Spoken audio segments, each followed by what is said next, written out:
Bayangin, Rek, terdengar satu saja suara langkah kaki, itu sudah sangat menyeramkan.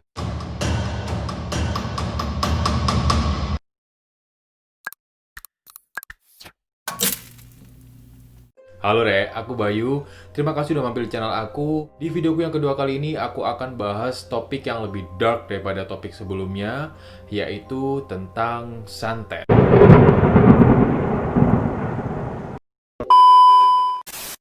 Aku tanya ke kalian, Re. Apa yang kalian rasakan ketika pertama kali mendengar istilah santet? Takut, merinding, penasaran, atau mungkin nggak percaya? Santet adalah tindakan yang melibatkan ilmu magis atau ilmu sihir yang biasanya digunakan untuk mencelakai orang lain dari jarak jauh. Santet biasanya digunakan dengan menggunakan bantuan orang lain yang biasa kita sebut dengan dukun atau paranormal. Tapi kadang-kadang ada juga yang melakukan santet seorang diri tanpa bantuan siapapun. Bisa juga lah itu, Rek. Hampir seluruh negara di dunia memiliki kasus santet. Well, mungkin istilahnya berbeda-beda, tapi semuanya sama-sama melibatkan ilmu magis atau ilmu sihir. Media yang digunakan juga beraneka ragam, mulai dari boneka, foto, batu, roh, jimat, dan kadang-kadang juga membutuhkan sesuatu dari si calon korban. Ya, bisa jadi potongan kuku, potongan rambut, atau mungkin baju bekas dari si korban. Tergantung tingkat santet yang diinginkan. Biasanya nih, semakin tinggi santet yang diinginkan, maka effortnya juga semakin kenceng. Syarat-syaratnya juga semakin banyak, dan mungkin ada juga yang menginginkan tumbal. Efek yang ditimbulkan ke korban juga bermacam-macam. Ada yang cuma menyerang pikiran aja, biasanya nih, ini yang disebut dengan pelet. Tapi ada juga yang sampai membuat korban sakit fisik, sial bertubi-tubi, dan ada juga yang sampai meninggal dengan janggal. Dan di video kali ini aku bakal bahas salah satu peristiwa yang melibatkan dunia persantetan dan sempat menghebohkan Indonesia, yaitu tragedi Banyuwangi 1998, Geger Santet.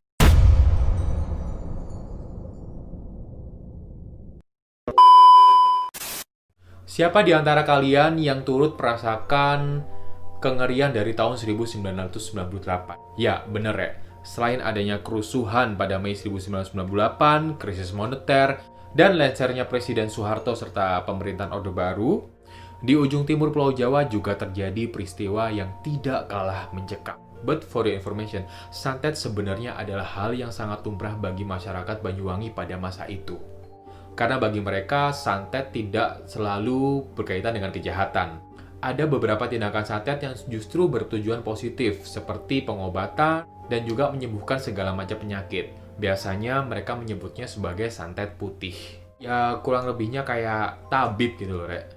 Tapi nih, Rek, pada sekitar awal tahun 1998, berhembus isu negatif tentang dunia praktek persantetan ini, di mana isu tersebut menyampaikan beberapa dampak negatif yang ditimbulkan oleh hal-hal supranatural. Entah dari mana isu ini berasal, yang jelas isu ini sempat membuat keberadaan dukun menjadi biang keresahan warga. Ya, pokoknya semua jadi berdada antipati gitu sama dukun, Rek. Puncaknya pada Februari 1998, masyarakat Banyuwangi dihebohkan dengan peristiwa yang mereka sebut dengan Geger Santet. Wih, dari istilahnya udah serem banget nih. Geger santet, geger santet. Geger santet adalah gerakan yang dilakukan oleh sekelompok oknum tidak dikenal dan memiliki motif untuk menyerang warga yang disinyalir berprofesi sebagai dukun atau paranormal. Nah, untuk mengawali aksi mereka, biasanya pertama-tama mereka memberikan tanda pada rumah sang target. Tanda itu bisa berupa tumpukan batu atau sebuah tanda silang yang ditaruh di pintu dari sang target. Dan seperti yang bisa kalian tebak, setelahnya, beberapa hari kemudian, penghuni rumah yang sudah ditandai tersebut ditemukan tewas dengan keadaan yang sangat mengerikan. Tapi, walaupun begitu, ternyata aksi geger santet yang disebut masyarakat Banyuwangi sebagai geger santet pertama itu, secara data tidak terlalu memakan banyak korban. Hal ini disebabkan karena para pelaku masih terlalu kesulitan untuk menemukan di mana tempat tinggal seseorang yang berprofesi sebagai dukun. Karena beberapa dukun masih membuka praktek secara diam-diam. Dan kebanyakan korban yang berhasil dibunuh adalah dukun yang membuka praktek secara terbuka. atau berdasarkan info dari warga yang sudah menggunakan jasanya. Ya, jadi mereka dikasih tahu sama warga yang sudah pernah ke dukun tersebut. Nah, ironisnya nih, mengatasi aksi teror yang pertama ini, petugas keamanan setempat menyatakan bahwa peristiwa ini bukanlah aksi yang besar dan berbuntut panjang. Gila, udah dibunuh gitu, masih mereka tidak menganggap bahwa itu adalah sesuatu yang berbahaya. Ya, mungkin aja maksudnya agar masyarakat sekitar tidak resah dan tidak perlu mengkhawatirkan adanya teror susulan lagi. Ya, kira-kira biar suasananya kondusif seperti itu loh. Maklum, pemerintahan Orde Baru pada saat itu memiliki kontrol penuh terhadap tingkat keamanan masyarakat. Jadi, kericuhan dikendalikan secara cepat dan penduduk sekitar seakan dipaksa menjaga situasi tetap kondusif. Namun, ya namanya juga peristiwa pembunuhan. Meskipun dinyatakan tidak ada lagi teror susulan, masyarakat masih tetap paranoid. Ya jelas lah, barusan kemarin ada pembantaian, siapa juga yang nggak paranoid ya kan? Hingga pada akhirnya, untuk mengantisipasi agar hal tersebut tidak terulang lagi, Bupati Banyuwangi Purnomo Sidik mengeluarkan instruksi kepada seluruh camat untuk melakukan pendataan terhadap paranormal, dukun, tabib, obatan tradisional, or anything else yang berkaitan dengan dunia sihir, agar memudahkan penanganan dan juga evakuasi jika terjadi kasus serupa. Tentunya, para dukun menyambut keputusan ini dengan sangat lega. Mereka merasa aman. Dan mereka pun secara kooperatif mendaftarkan diri ke pemerintah agar mempermudah proses pendataan. Tak hanya para dukun atau pelaku ilmu magis, semua warga seperti sesepuh desa, ketua RT, RW, lurah, bahkan sampai orang-orang di pasar dan seluruh lini masyarakat tidak luput dari pendataan ini. Namun, justru disinilah sesungguhnya awal malapetaka baru akan terjadi. Karena radiogram yang memuat data-data para pelaku magis justru bocor ke tangan sekelompok orang. Jadi nih, radiogram yang awalnya ditujukan untuk menyelamatkan nyawa mereka jika ada sesuatu yang tidak diinginkan, malah menjadi daftar maut yang mengerikan selanjutnya. Oh my god. Dan beneran aja, bocornya daftar informasi ini menjadi acuan munculnya sekelompok orang tidak dikenal yang langsung berbondong-bondong menuju desa-desa untuk membunuh para dukun. Berbeda dengan aksi teror yang pertama, pembantaian tahap kedua ini dilakukan lebih masif dan terang-terangan. Kalau di aksi pertama seringnya dilakukan oleh segelintir pelaku, aksi kedua ini melibatkan banyak sekali orang yang bahkan mereka datang dengan naik truk. Lu bayangin, banyak banget semua naik truk langsung ke desa. Siapapun yang namanya terdaftar di radiogram langsung ditangkap dan dibunuh saat itu juga. Geger santet kedua lebih mudah dilakukan karena para pelaku sudah berbekal informasi nama dan juga alamat dari radiogram yang bocor. Lebih ngerinya lagi, oknum-oknum yang menyebut diri mereka ini sebagai gerakan anti tenung atau gantung justru mendapat dukungan dari masyarakat sekitar. Jadi nih masyarakat malah ngalahin orang-orang dari gantung itu ke rumah-rumah dukun. Jadi dari alamat itu mereka langsung nunjukin di mana rumah-rumah tempat tinggal si dukun itu. Usut punya usut, kenapa masyarakat melakukan ini? Karena mereka percaya bahwa gerakan gantung ini merupakan utusan dari pemerintah pusat yang bertujuan untuk pembersihan golongan tertentu. Soalnya nih, beda dengan aksi teror pertama yang langsung dihentikan dengan begitu cepat oleh pemerintah pusat. Teror kedua ini lebih terkesan tidak dikontrol sama sekali. So, mereka berpendapat kalau kelompok gantung ini mendapatkan restu dari pemerintah pusat. Padahal nih, tidak adanya kontrol dari pemerintah saat itu bukan berarti mereka dapat restu. Tapi, tak lain karena kekuasaan Orde Baru sudah mulai melemah sejak tragedi Mei 1998 yang diikuti lengsernya Presiden Soeharto. Pemerintah yang mulai mendengar rumor bahwa adanya keterlibatan mereka dengan kelompok gantung langsung membantah. Kemudian tak lama setelah itu, masyarakat akhirnya paham dan semakin menjauhi gerakan serta tindak tanduk dari kelompok gantung. Ya, peristiwa yang paling kelam di Banyuwangi ini telah menewaskan ratusan orang. Gimana enggak, Ada 2 hingga 9 orang yang dibunuh secara tragis setiap harinya pada serangan kedua ini.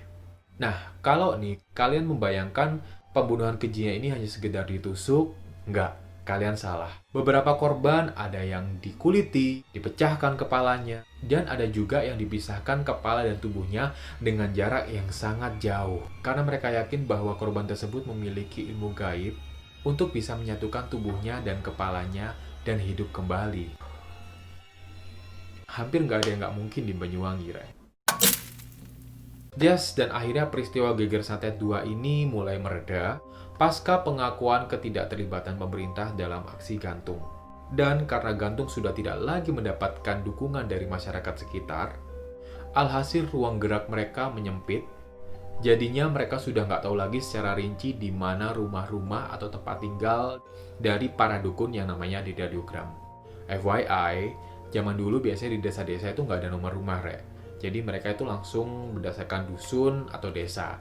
Dan yang tahu rumah mereka hanyalah penduduk setempat. Otomatis gantung jadi kesusahan buat nyari di mana lokasi dari target mereka. Ya nggak mungkin lah mereka tiba-tiba secara random nyerang orang gitu aja. Lantas apakah keadaan sudah kembali normal? Sayangnya belum. Karena masih ada mimpi buruk baru lainnya yang menanti.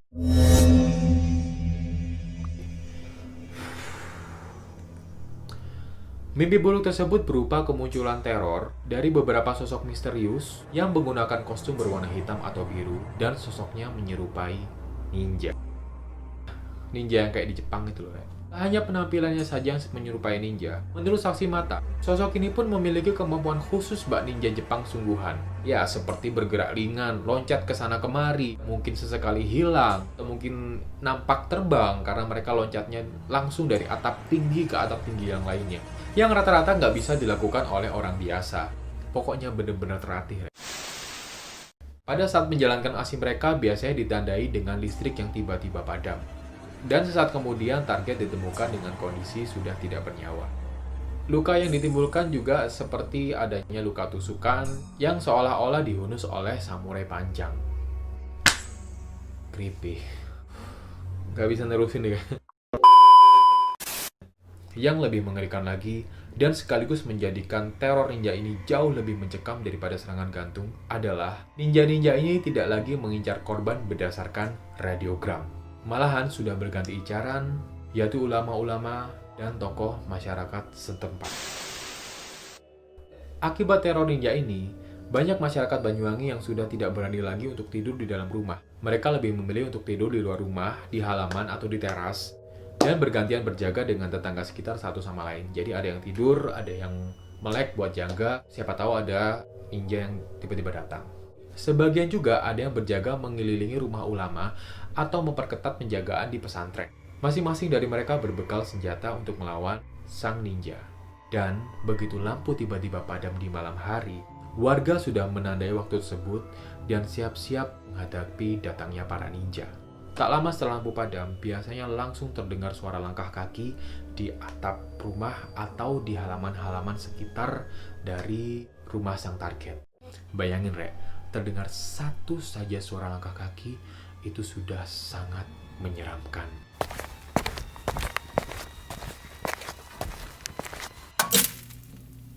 Yang membuat suasana semakin mencekam adalah kondisi gelap gulita. Dan begitu gesitnya gerakan para ninja. Saking gesitnya, tak jarang warga tetap saja kelolosan. Begitu setelah lampu menyala, sang target sudah tewas. Dan mereka telat untuk menyelamatkan sang target itu. Cara kerja ninja sama seperti Geger Santet yang pertama. Diketahui mereka juga menandai rumah-rumah sang target dengan simbol-simbol tertentu. Warga yang sudah pengalaman dengan Geger Santet pertama langsung menghapus simbol-simbol yang diduga mencurigakan sebagai tanda sang target dan memperketat penjagaan di rumah yang sudah ditandai tersebut. Saking paranoidnya warga pada saat itu, sampai-sampai setiap ada kegiatan di malam hari, mereka langsung mencurigai bahwa itu adalah ninja. Mirisnya nih, pernah suatu malam, ada seseorang yang tiba-tiba disergap dan dibantai ketika dia sedang menuju sungai. Padahal, mungkin aja orang tersebut memang berencana untuk buang air. Karena pada masa itu tidak semua rumah warga dilengkapi dengan kamar mandi. Entah pembunuhnya adalah ninja, atau mungkin warga sekitar yang mencurigai bahwa orang tersebut adalah ninja. Dan bahkan tindak kecurigaan ini semakin hari semakin menjadi-jadi. Banyak orang-orang yang ditangkap dan dihakimi massa tanpa alasan yang jelas. Semua hanya berdasarkan tuduhan tak mendasar bahwa mereka adalah bagian dari kelompok ninja. Sekacau itu suasananya. Bahkan sebenarnya teror ninja ini telah menyebar hingga ke kota lain seperti Jember dan juga Malang. Benar-benar menorehkan catatan kelam Provinsi Jawa Timur pada saat itu. Menurut data yang dipublish dalam dua versi, yaitu versi Pemkab dan versi Tim Pencari Fakta Nahdlatul Ulama atau TPFNU, jumlah korban adalah 115 untuk versi Pemkab dan 147 untuk versi TPFNU. I don't know apa yang membuat dua versi ini berbeda. Lantas siapa dalang dibalik geger santet ini, Rek? Berikut adalah spekulasi dan juga konspirasi yang muncul atas peristiwa ini.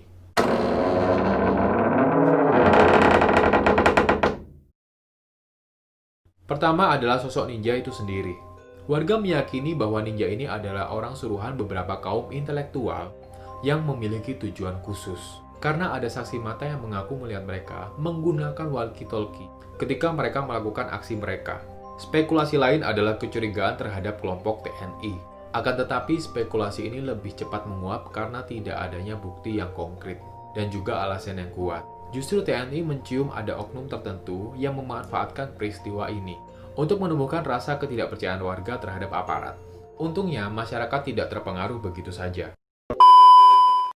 Kemudian ada lagi fakta yang janggal, yaitu kemunculan sekelompok gelandangan dan orang gila secara tiba-tiba di seluruh penjuru kabupaten. Anehnya, para orang gila ini jika dia ada berbicara normal, mereka bisa menimpali seperti layaknya orang normal. Namun, ketika mereka ditanyain dari mana asal-usul mereka, mereka mendadak beraksi seperti orang gila. Ya, seperti mengalihkan pembicaraan gitu loh, Rek. Akhirnya muncul kecurigaan warga setempat bahwa orang-orang gila ini sebenarnya terlibat sebagai ninja. Dan mereka sengaja mengamar untuk memata-matai target. Jadinya, sebagian orang gila langsung diamankan, tapi ada juga yang masih berkeliaran. Dan dugaan tersebut semakin diperkuat dengan menghilangnya orang-orang gila ini secara misterius seiring dengan meredanya peristiwa pembantaian. Jadi kalau menurut aku sih kayaknya memang agak sedikit mencurigakan karena sisa-sisa orang gila yang belum diamankan itu tiba-tiba menghilang gitu aja ketika kasus ini berakhir. Menurut kalian gimana? Sebenarnya beberapa penyelidikan pernah dilakukan untuk mengungkap kronologi, dalang, dan motif di balik peristiwa ini. Mulai dari beberapa mahasiswa yang mengangkatnya sebagai bahan penelitian, hingga Menteri Pertahanan Jenderal Wiranto pun sampai datang ke Banyuwangi untuk memantau penyelidikan. Bahkan Komnas HAM telah membentuk tim untuk penyelidikan dan sekaligus membuat pernyataan bahwa kasus ini mengindikasikan pelanggaran HAM yang sangat berat. Sayangnya, penyelidikan ini akhirnya dihentikan begitu saja karena kurangnya keseriusan. Dan walaupun akhirnya puluhan orang yang terlibat dalam aksi pembantaian ini sudah ditangkap, ditetapkan sebagai tersangka, dan juga dipenjara dalam kurun waktu yang berbeda-beda, tetap saja dalang utama dari peristiwa ini tidak berhasil ditemukan. Teori konspirasi yang tidak kalah menarik adalah sesungguhnya peristiwa ini bukanlah mengincar para dukun. Nah loh. Motif memburu dukun diyakini hanyalah kedok karena sebenarnya diincar pelaku adalah tokoh-tokoh dari Nahdlatul Ulama atau NU. Makanya kebanyakan yang dibantai adalah guru ngaji, ulama, dan juga para tokoh agama. Dan selain dibantai, beberapa dari mereka juga dibalut tuduhan sebagai dukun santet. Ya karena memang ada juga di antara korban yang membuka praktek santet, tapi santetnya santet putih yang bertujuan untuk pengobatan. Tapi mereka difitnah melakukan santet hitam. Memang sengaja ditimbulkan isu seperti itu agar pembunuhan terhadap golongan tertentu tidak terlalu mencurigakan. Ya jadi biar nggak ketara gitu loh, Rek. Lantas kenapa harus NU? Kenapa ormas-ormas lain adem ayem saja? Ada teori yang mengatakan bahwa semenjak Kiai Haji Abdurrahman Wahid atau Gus Dur memegang pimpinan NU, ternyata perannya tidak diakui oleh pemerintah Orde Baru. Maka untuk mengacaukan kepemimpinan Gus Dur, diciptakan konflik dengan mendorong berdirinya NU tandingan.